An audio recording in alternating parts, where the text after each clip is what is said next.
All right, good day, everyone.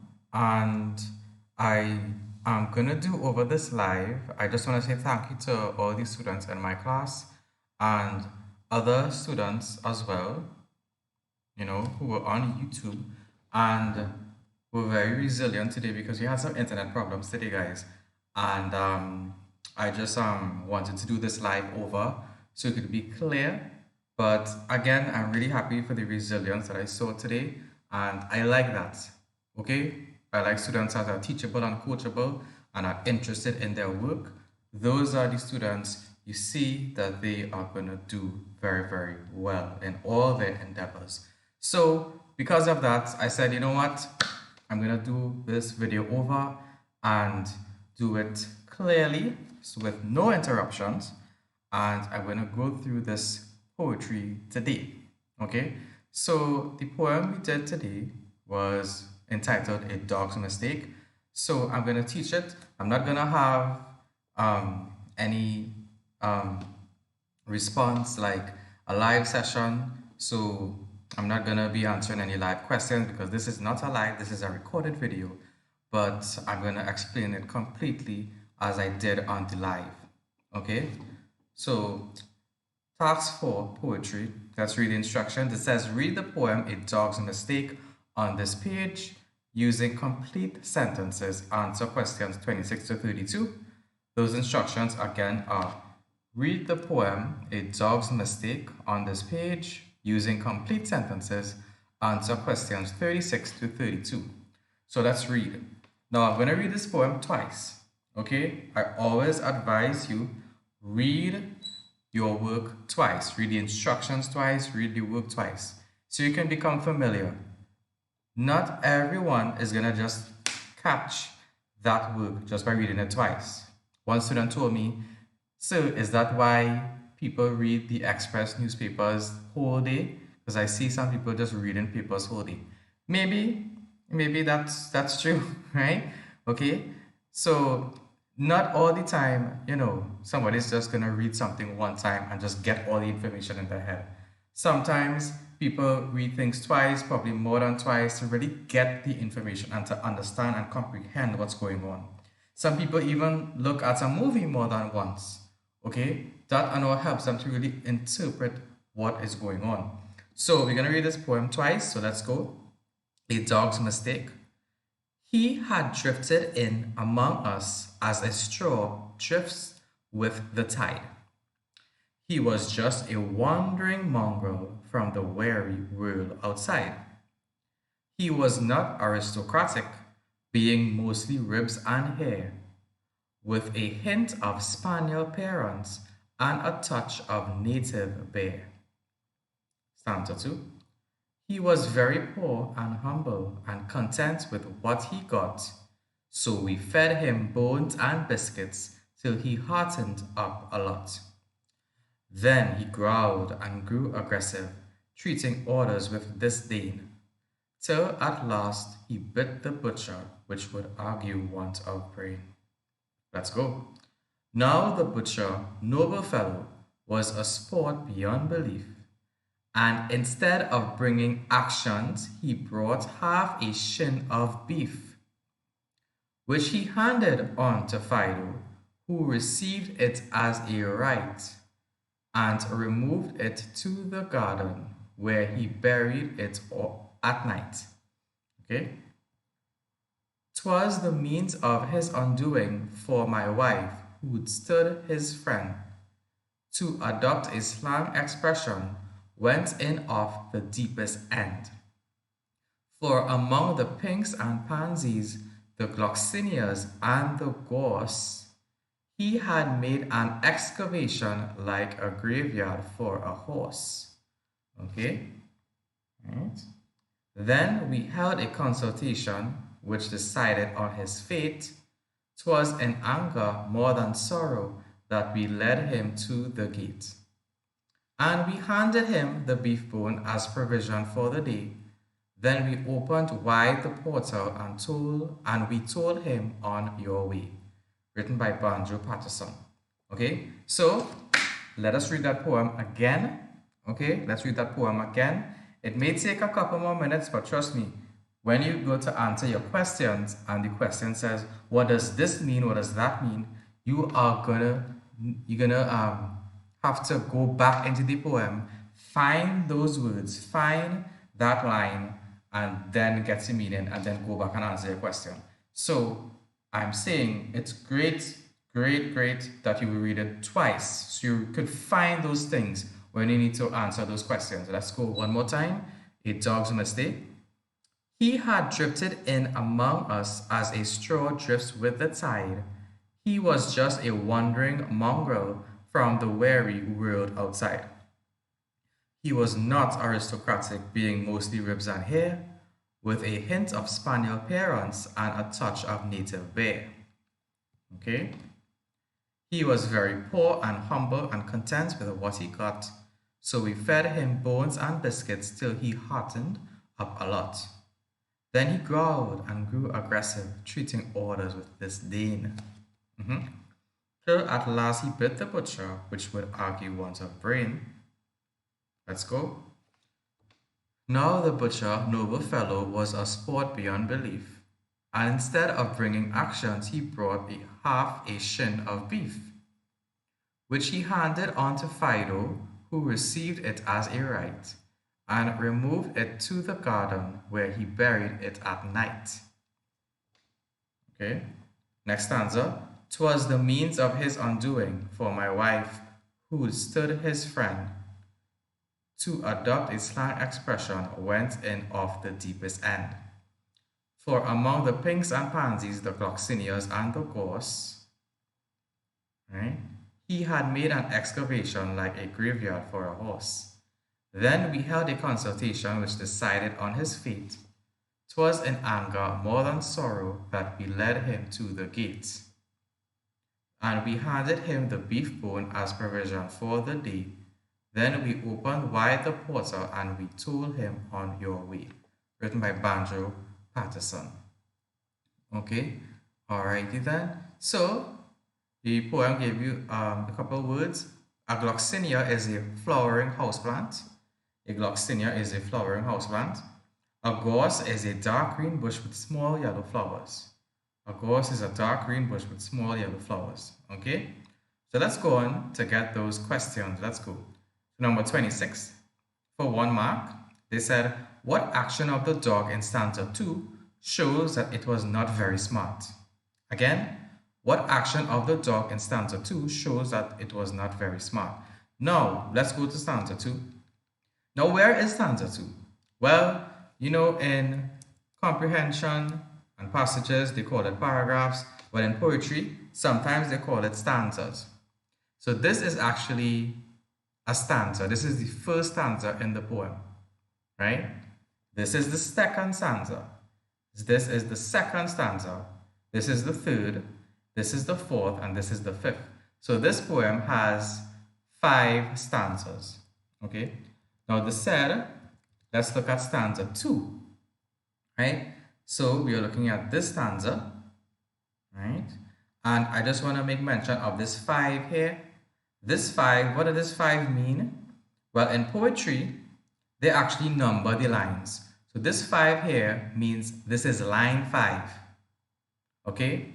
So this is line 5. This is line 10. Okay? So line 10 would be, and instead of bringing actions, that's line 10. This is line 15 and this is line 20. So most of the time in your poems, you would see those numbers at the side there. Those show the number of the lines. So if this is line 5, this is line 1, this is line 2, line 3, and line 4. Okay, so it's really easy to find the line. So you would not have to be counting them, 1, 2, 3, 4. You need to start all over at the top all the time. So they actually number that for you so it'll be easy for you to refer to the lines.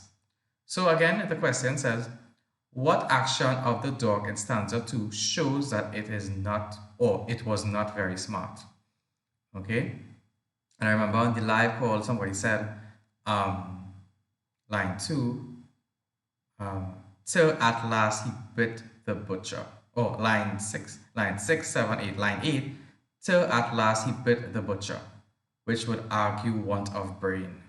Okay, so that says till at last he bit the butcher.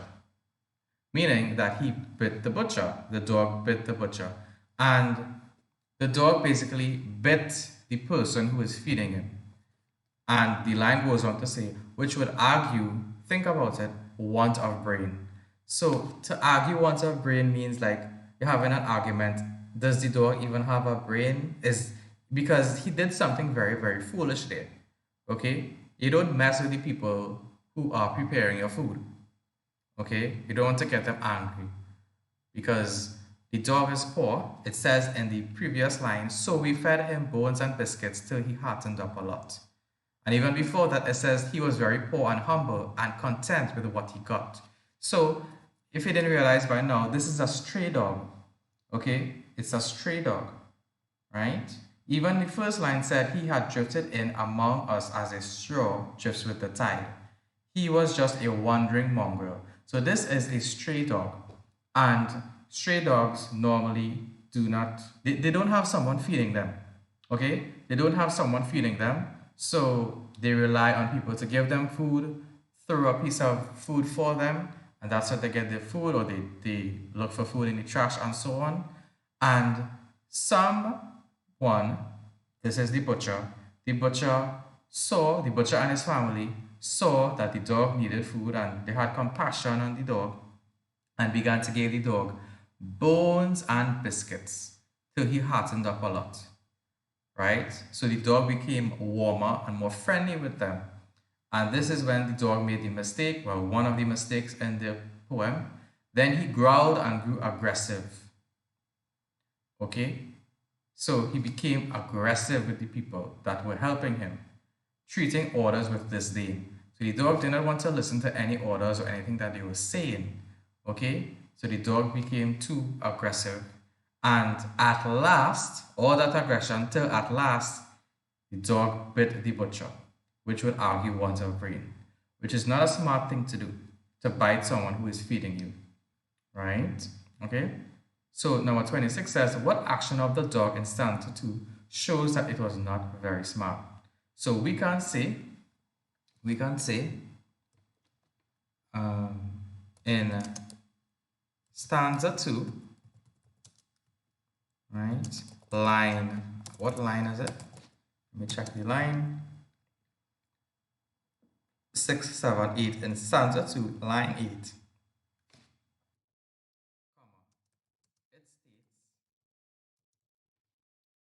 It states, and I'm opening inverted commas. Opening inverted commas mean I'm using the information from the poem itself, right? Right? Till at last he bit the butcher, which would argue want of brain. Okay. So,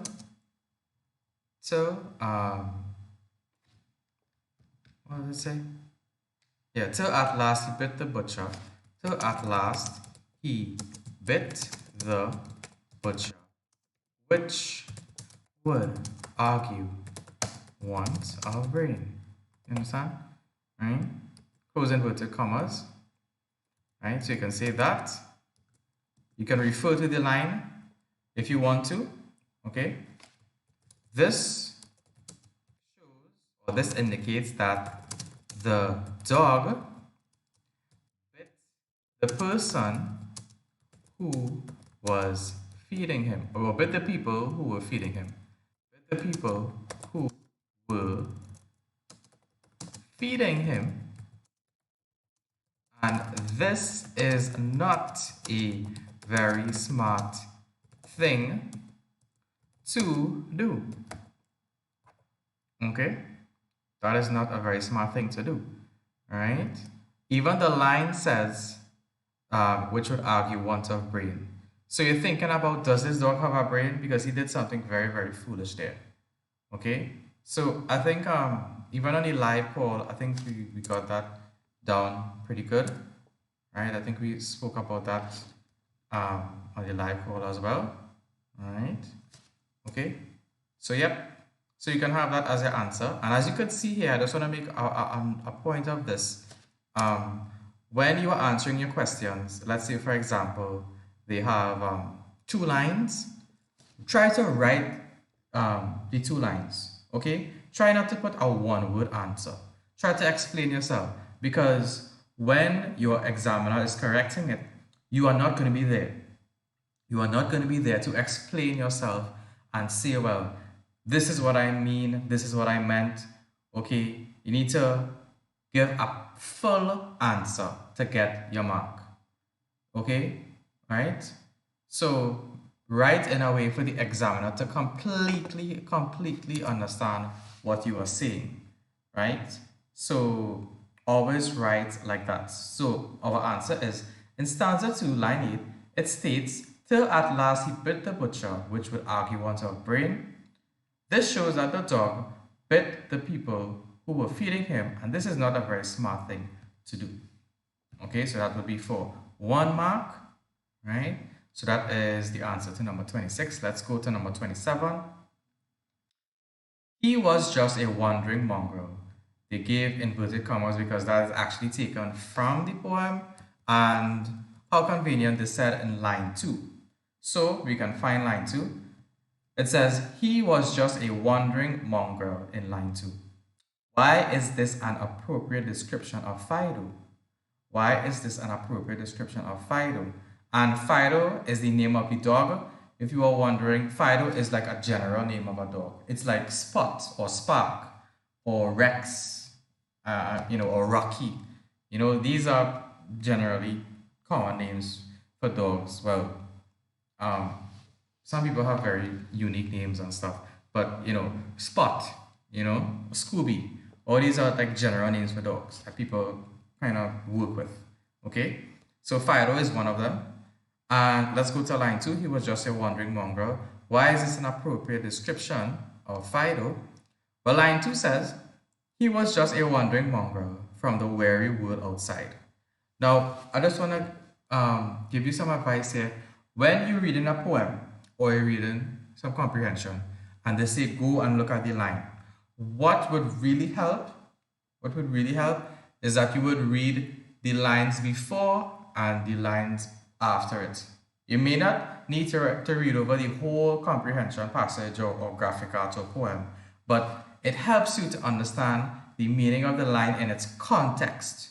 What do I mean by context? I mean you getting to see how the writer is using that word or that line in that position.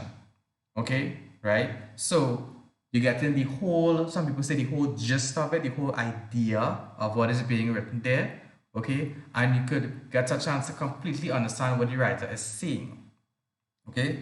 So let's do that. Let's read line 1 to 3 and focus on line 2 in the middle. He had drifted in among us as a straw drifts with the tide. He was just a wandering mongrel from the weary world outside. He was not aristocratic, being mostly ribs and hair. Okay, so this is a stray dog, and we're looking at the imagery here, right? Looking at the imagery. He had drifted in among us as a straw drifts with the tide. So that refers to like driftwood. Okay, have you ever gone to the beach and you've seen pieces of wood washed up on the shore? Well, those pieces of wood, probably have come from, you really may not even know, that could have come from some very distant place in the world, and it just floated on the water, on the current, and it just washed up on the shore. Okay, things cannot travel long distances that way. Okay, and we are comparing, and this is a simile. If you realize it uses the word as. You are comparing the dog Fido, the stray dog, just walking into the yard, just like driftwood would walk, well, not walk, would just wash up on the shore. Okay, so the dog is a completely stray dog, and the dog does not have a particular direction. It just happened to be there one day. No reason, no one called the dog didn't have a reason to be there, it just happened to be there, right? And line 2 says, he was just a wandering mongrel from the weary world outside. So this is a good description of Fido, because wandering, and they didn't really use the perfect spelling of wandering, so they made it in a kind of conversational way A wandering mongrel, right? A wandering mongrel, okay? So what is the meaning of to wander? Which is the verb to wander. That means to move aimlessly, right? To move aimlessly, right? Or to move about without a reason or direction, right? Actually, I'll give you another word here. I want you guys to check out this word nomadic. If you could find the meaning of nomadic, that would be great. You could put it in the comments, right? What is the meaning of nomadic?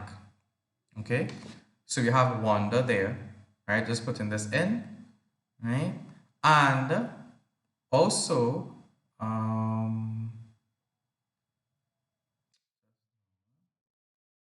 I put that in a color so it'll be easily seen. Okay, great.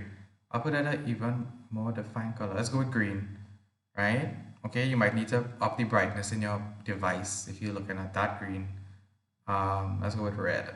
Yeah, I think the red will be easier to see, right?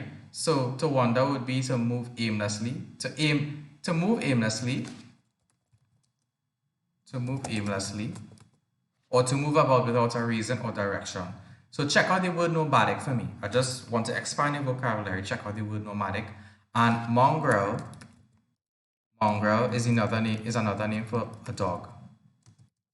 Right? Another name for a dog.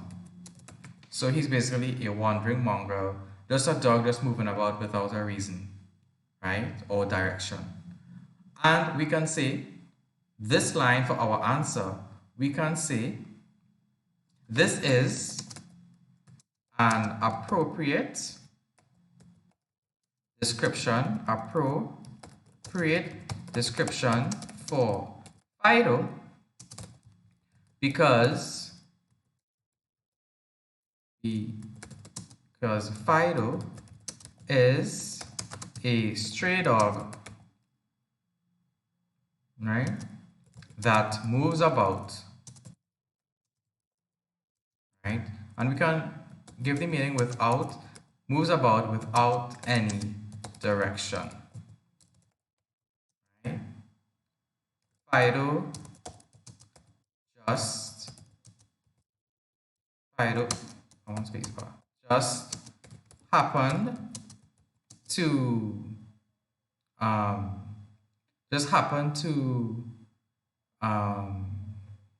enter the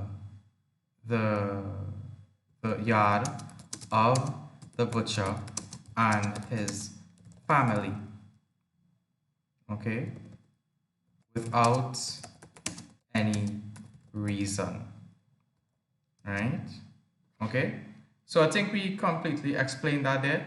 So the question is, he was just a wandering mongrel. Why is this an appropriate description of Fido?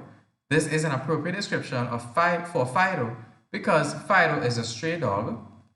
Because Fido is a stray dog that moves about without any direction, right? Or moves about without direction. Fido just happened to enter the yard of the butcher and his family without any reason that day. Okay, so trying to explain ourselves completely for the 2 marks. If they give you 3 lines, guys, do not put one word answers. Do not put a one-liner. Okay, try to explain yourself. Number 28. Give the meaning of each of the following words as used in the poem Heartened in line 6 and Porter in line 20. So now, let's take it one at a time, right? They told us find the meaning of heartened in line 6 and Porter in line 20. 2 marks, so therefore it's going to be a mark per meaning. It's giving me a mark for this and a mark for this. So let's take it one at a time. Give the meaning of each of the following words used in the poem Heartened, line 6. Heartened, line 6. Let's go for line 6. Line 6 is right here, below the 5. So we fed him bones and biscuits till he heartened up a lot. Right? So we fed him bones and biscuits till he heartened up a lot. Let me look at it in context. He was very poor and humble and content with what he got. So we fed him bones and biscuits till he heartened up a lot. Okay. All right. So imagine it's a stray dog, very poor, probably has not eaten in quite a while, and someone began to give the dog bones and biscuits, which would be things that dogs love. And the dog, when you eat food when you eat food, when you're very hungry and you eat food, then you become happy. Have you ever like missed a meal or something and you just become cranky and don't really want to speak with anybody, right? Or you just feel weak, okay? And when you finally do have the food, your body feels better, right? Because you don't feel hungry anymore. And now you could speak with people, you're more approachable and stuff like that. So that happened to Fido. So when Fido was fed bones and biscuits, he heartened up a lot. Heartened mean heart, meaning he became warm, he became friendly, right? Okay, probably wagged his tail, okay, probably I don't know, I'm just saying here, probably became wanted to play with the butcher and his family, right? You know how dogs are, right? And he became a more fun and loving and warm and friendly dog after he was fed by that family, by the butcher and his family. So we can say, give the meaning of each of the following words as used in the poem. Heartened, we can say, this means that the dog became warm and friendly and even loving, right? And even loving. I'll go on here to say toward the people who fed him. You can also say welcoming toward the people.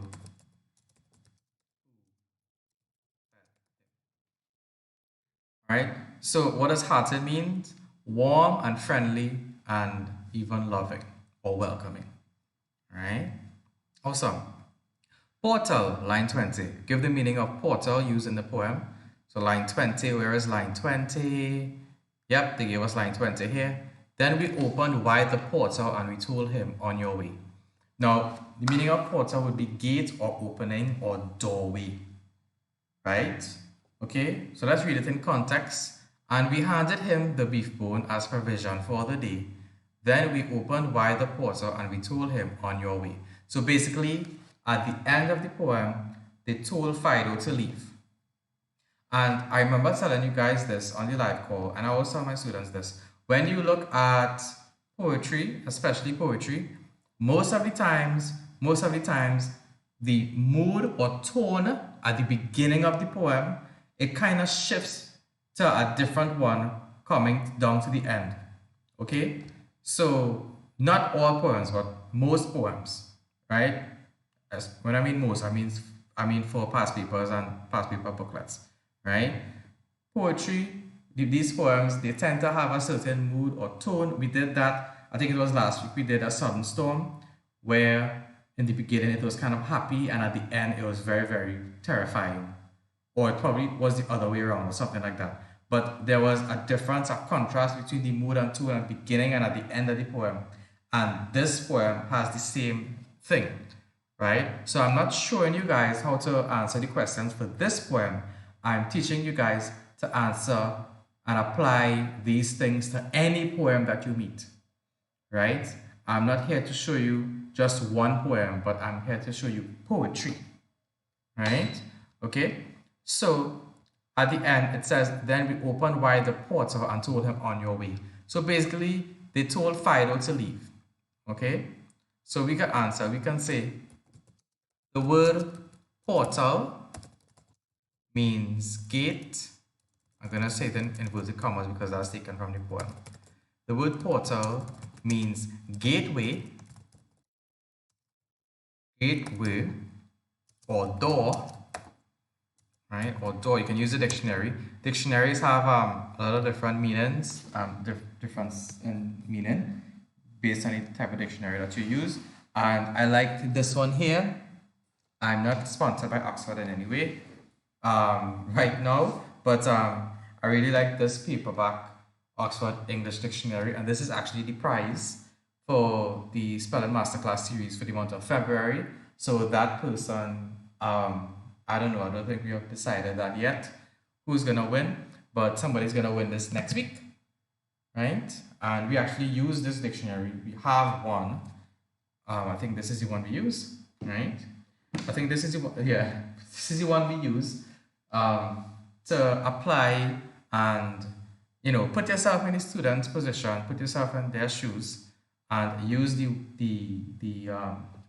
resources that they would have, right? And apply that to the content, apply that to the work, and apply that to the stuff that we look at for in our classes, okay? Right? So portal would mean gateway or door or doorway, right? Okay? And we can say the butcher and his family, especially his wife, we will look at that soon, decided, let me bring it down here. The butcher and his family decided to allow Fido to leave their home. To leave their home.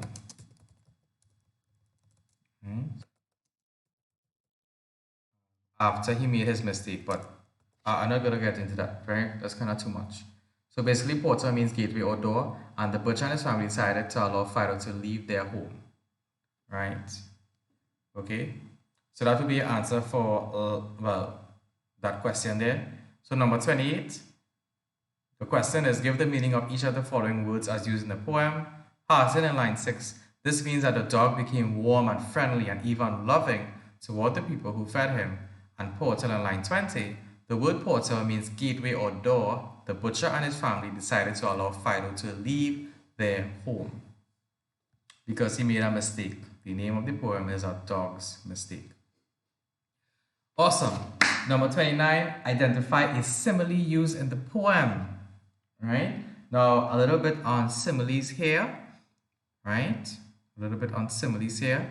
We also touched on this last week, so I believe it is in that video as well. Right? Poetry part 1. And I'm gonna go through it again because this is these are very, very easy marks to score. Okay? But make sure that you do score them. So what is a simile? A simile is a figure of speech that compares two different things in an interesting way using the word like or as. I'll read that again. A simile is a figure of speech that compares two different things in an interesting way using the word like or as. Okay? Similes are used anywhere from poems to song lyrics and even in everyday conversations. For example, she swims like a dolphin. That would mean if I say, well, she swims like a dolphin, I'm comparing the way that she swims to the way that a dolphin swims. And a dolphin is a very good swimmer. Okay? I don't think there are any dolphins out there that are bad swimmers. Right? So when I say she swims like a dolphin, I am saying that she is a very, very, very good swimmer.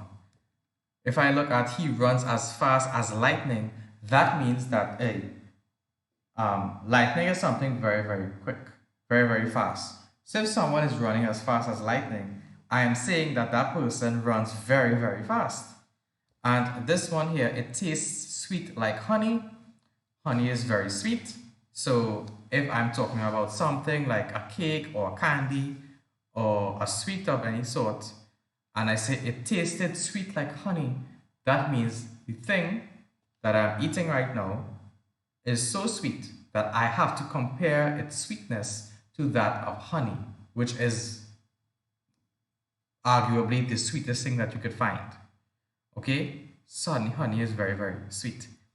Okay? So that would be a little bit on similes here. I'm going to share with you even more here. These are some additional ones you can use in your narrative descriptive, okay? Narrative descriptive especially. She is as cool as ice, meaning she's not very approachable. She's probably very strict and not very friendly. He is as bold as a lion.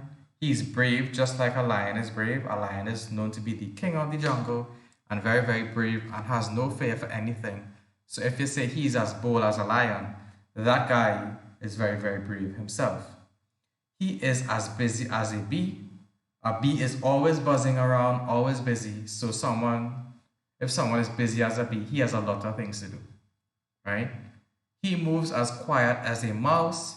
A mouse is very, very quiet. I've never heard a mouse run past me, okay? But if someone is moving as quiet as a mouse, just like a mouse, I wouldn't hear him move at all, right? The next one, the girl is as gentle as a dove. A dove is very gentle. I have two pet doves and they have never attacked me or tried to peck me in any way. They are completely docile and they have no aggression, zero aggression, right?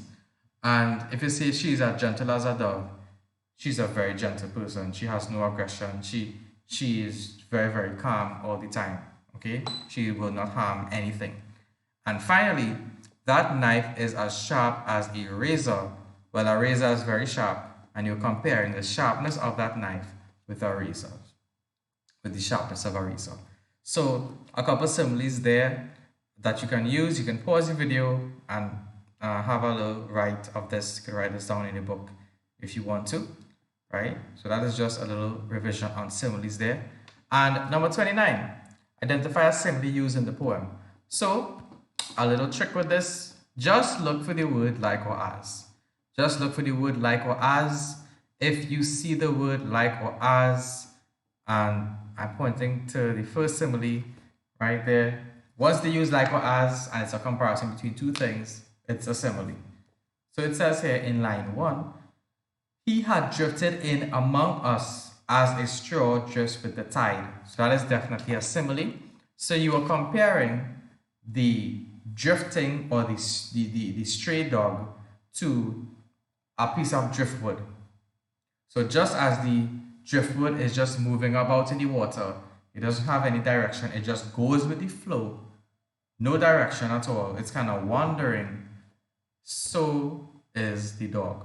The dog has no direction, nobody called the dog, the dog didn't have a reason for being there, it just happened by chance. Okay, so that would be an example of a simile there. He had drifted in among us as a straw drifts with the tide. So I can put that here. Identify a simile used in the poem. So I'm just going to drop it here. I'm just going to literally drop it right here. Right? And they're actually... I don't know what's going on there right now. Right? Okay, I'll try to fix that. Right? Let me just reload it. Right? Okay? Cool. So there are actually two similes used in this poem. That would be one. And there is another. I'm going to put the two similes, guys. Right? I'm going to put the two similes because I don't want to put one. I want to be thorough and put all the possible answers. Because one student might put an answer and another would put a different answer. So I'm trying to satisfy everybody and all the possible answers. But if you were writing this, you could just put one. Right? So you can see he had drifted in among us as a straw drifts with the tide. Close inverted commas. Is a simile in line 1. Yeah? In line 1. And the other simile would be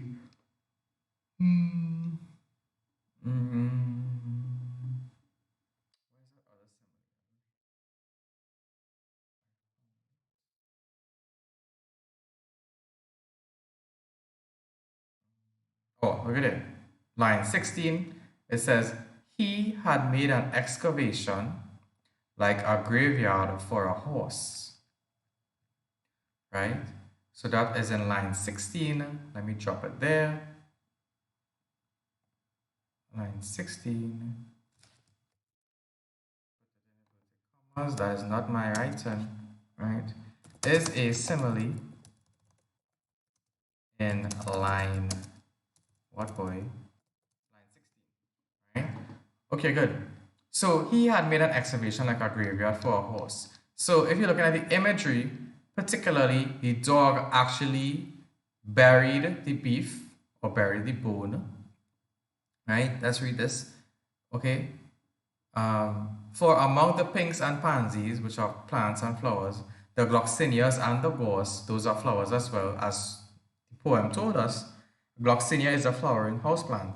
Gorse is a dark green bush with small yellow flowers.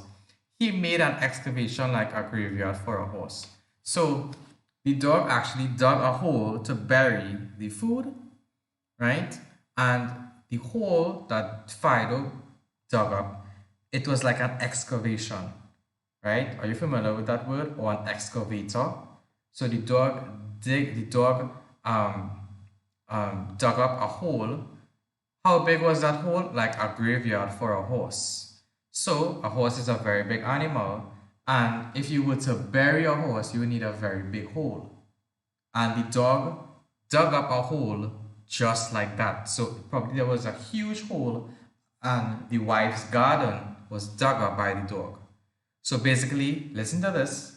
Listen to this. Fido ruined the wife's garden, and she was so angry. It says she went in off the deepest end, and she said, "You know what? I don't want Fido anymore. Just make him leave. We can give him some food for the day, but he just ruined my garden, right? He put a big hole in my garden and ruined my flowers, and just make him leave, right?" So that was the dog's mistake. He also made a mistake by biting the butcher. Okay, right? Okay, so I was just explaining number 29. Good. So that's the answer for number 29. I put two answers there actually. So if you put either of them, you should get the mark. Number 30. How many? 32. Okay. Number 30 says, what do you understand about the wife's behavior from the line went in off the deepest end? Again, what do you understand about the wife's behavior from the line went in off the deepest end? Now this is, I wouldn't say it's not very much common in the Caribbean, right? But it is known. And to go off in the deepest end, right? To go off in the deepest end means that you are very, very angry. Means that you cannot be more angry. You are so infuriated, you are so vexed that like you are at the deepest end. The deepest, you cannot get any more deep. You're like the deepest end. You cannot get angrier than this, and you just act out very, very aggressively because you are as angry as can be. Okay? So when they say, what do you understand about the wife's behavior from the line went in off the deepest end, even if you did not understand or you did not know what that means, you can look at what it's what is that line doing there in its context. So that is line 14. To adopt a slang expression went in off the deepest end. Let's look at the context. It says, "'Twas the means of his undoing, for my wife who'd stood his friend," right? Who had stood his friend, but not anymore. To adopt a slang expression went in off the deepest end. For among the pinks and pansies, the gloxinias and the gorse, he made an excavation like a graveyard for a horse. So think about it, right? The woman, the wife of the butcher, had a garden, she had her flowers, and she just became as angry as can be because Fido dug up her flowers. So she went in off the deepest end and told him to leave, made him leave. So we can say that slang expression, we can say, this means that the butcher's wife, and guys, what I'm writing here is not the end all and be all of the answer. You can write different words. You basically should have the same content, but you can phrase it differently. Okay? So this is why I like to do this on the live call. I like to see students and the kind of answers they would put, right? Because every student is unique and every student is different. Okay? But there are some keywords that everyone should have to get their marks. But at the end of the day, everybody's going to write differently, right? So this means that the butcher's wife became became as angry as can be, and she was furious with Fido, right? And she decided that he should leave. She could say even more. She did not want to give him another chance. Give him another chance, right? Because you could see before that the dog bit the butcher's hand, which was not a smart thing to do. But they didn't tell him to leave. But when he dug up the hole in the wife's garden, well, that was very bad. So you could say the question, what do you understand about the wife's behavior from the line went in of the deepest end? Your answer can be, or close to this, this means that the butcher's wife became as angry as can be, and she was furious with Fido, and she decided that he should leave. She did not want to give him another chance. Right? Okay? So if you go off the deep end, that means that's as angry as you could be. Awesome, let's go. Number 31. Complete the table below with evidence to support your answers. Right? For 3 marks. So let me show you where you're going to get your marks. For 3 marks, you're going to get a mark for writing your answer here, writing a word here, and writing another answer here. Okay, let me say that again. I want to show you a little bit of exam technique and the marking scheme. For 3 marks, a mark is going here to give evidence here. You're going to get a mark for using a quality here and another mark for the evidence of the quality you wrote here. So that is a little bit of exam technique, and it's good to have the marking scheme so you can understand how to write. Okay? So number 31 says, complete the table below with evidence to support your answers. So, person in the poem, the wife, had a kind quality. Where in the poems does it show evidence of this? Well, evidence from the poem. Evidence means proof, or, proof that this is true, right? To show that it's actually happened. So, where in the poem does it show that the wife was kind?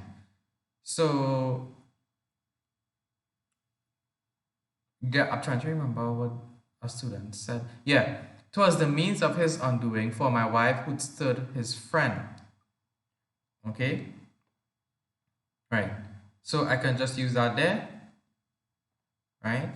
Because it says for my wife who had stood his friend. So you can use that because the wife up until that point was the friend of the dog. Or you could also say, so we fed him bones and biscuits till he heartened up a lot. So I would imagine that would include, we would include the butcher and his family began to help the dog by feeding the dog. Okay, but I'm going to put this one because they asked specifically for his wife, right? So I'm going to put this line here, right? It was the means of his undoing for my wife who stood his friend. The wife was the friend of the dog. The wife was the friend of Fido until he dug up her flowers. Okay, so that line there, who had stood his friend, who'd is the shortened form of who had, also who would. But in this case, it's who had. So 'twas the means of his undoing for my wife who had stood his friend. So the wife was the friend of the dog. Okay? So that shows that a friend is somebody that's kind, and a friend is somebody who cares for you. So the wife was definitely a friend to the dog because she even helped give the dog biscuits and bones in the stanza before that. Okay? Right? So that's your evidence for the wife being a kind person. And Fido, what kind of qualities can you say about Fido? You can also say Fido was, well, what kind of dog is Fido? Think about it, right? Fido is a drifter, a stray dog. He got food from people, and then he eventually became aggressive and bit the people. And then he took the food and destroyed the people's yard and their flowers. So I don't think Fido is a really nice dog, to be honest, right? So think about it. We can use a word. Let's say Fido. You could say he was stubborn. You could say he was um, ungrateful, right? Let's use that one. Ungrateful. Quality is an ungrateful dog because the people helped him a lot, and he just kind of didn't really he behaved bad, right? He behaved bad. He wasn't grateful at all. He did some bad things to them, even though they helped him. So you can see a quality of Fido would be ungrateful. And that line where it says he bit the butcher. Till at last he bit the butcher, which would argue want of brain. You could also say then he growled and grew aggressive. So you would not want to growl and grow aggressive to the people that are helping you. Right? Okay? Treating orders with disdain. Right? So we can use that one. We can use that one there. He growled and grew aggressive, treating orders with disdain. You think if you are helping the dog would begin to like you and listen to you, which he did in the beginning, but he does in the end turn out to be a really stubborn and mean dog, an ungrateful dog, right? So we got in a mark for this here, a mark for here, and a mark for here. All right, awesome. Awesome. Let's go. This is actually the last question for this poem. If you were the butcher, would you have brought beef for Fido? Give a reason for your answer. Again, if you were the butcher, would you have brought beef for Fido? Give a reason for your answer. Now, I'm very happy because students gave a yes for this question and a no for this question. So I was saying, if you choose yes, give a reason for your answer. You need to explain yourself and be confident with that. If you say no, explain yourself and be confident with that as well. So there's not really, a perfect answer for this. You don't have to choose yes and you don't have to choose no. You can actually go yes or no, but the point of it is that you need to give a reason to justify your answer. Some past papers or past paper booklets use the word justify, meaning explain or make your answer relevant. Why is your answer your answer? Explain your answer more. Don't just write your answer, but explain it more. So it says, if you were the butcher, would you have brought beef for Fido? So I'm gonna write two instances, right? I'm not writing two answers. I'm not writing, I would not write this way if it was in the exam. I would just write one, but I'm writing two to satisfy different point of views of students. So I could say, if I was the butcher, I would say no. I would say no because I would say no, or I would say I would not give beef to Fido because he may turn out to be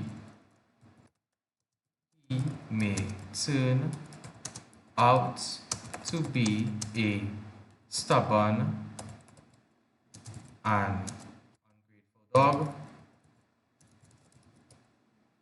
ungrateful dog which bites, right? Okay, I would not give beef to Fido. I would not have given beef to Fido because he may turn out to be a stubborn and ungrateful dog which bites. Yep. Right? That would be one answer there, right? And it totally get that right. And another answer you can see. Let's go with a different color now. Let's go with a different color. All right, let's go with green, Right, go with green. You can say, I would have given beef to Fido because he may turn out to be a friendly and loving dog, and he can become a new pet and a new friend to me.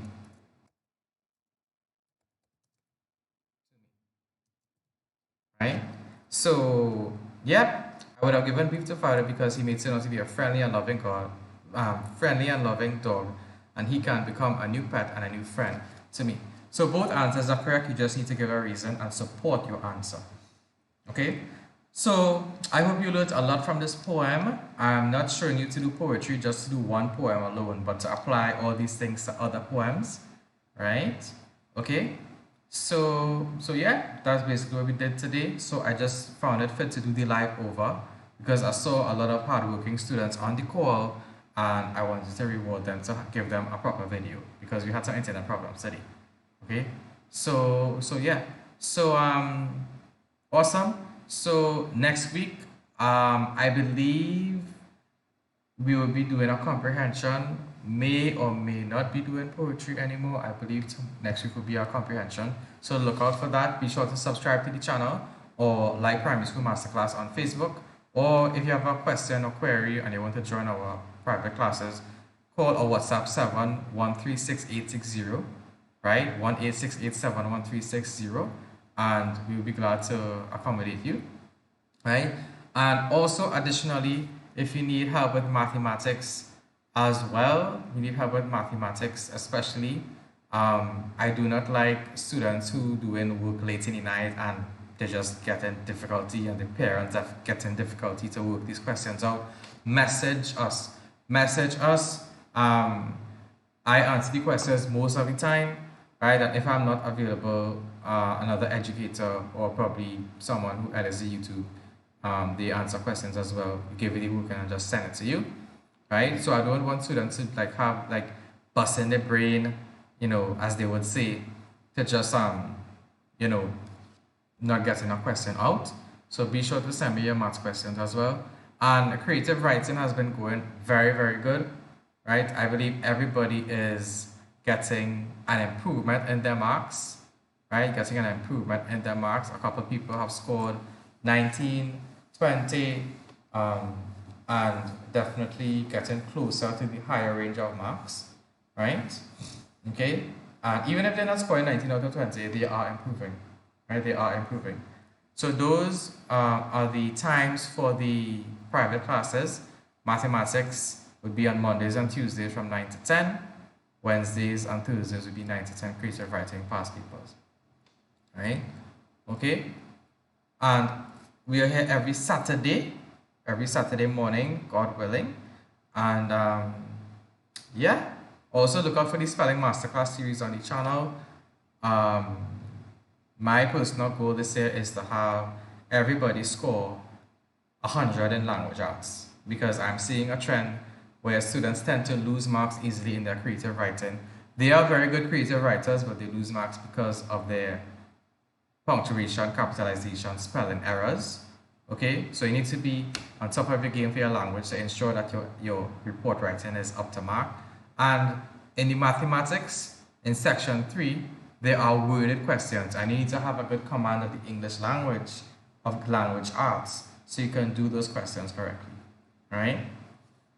So yeah, so if you found this video helpful, please subscribe to the channel or share with anyone that you feel would benefit from this learning resource. So that comes to the end of this video. So I hope it was very helpful to you and all the best. And you can always contact us if you need us. So have a great day. Bye for now.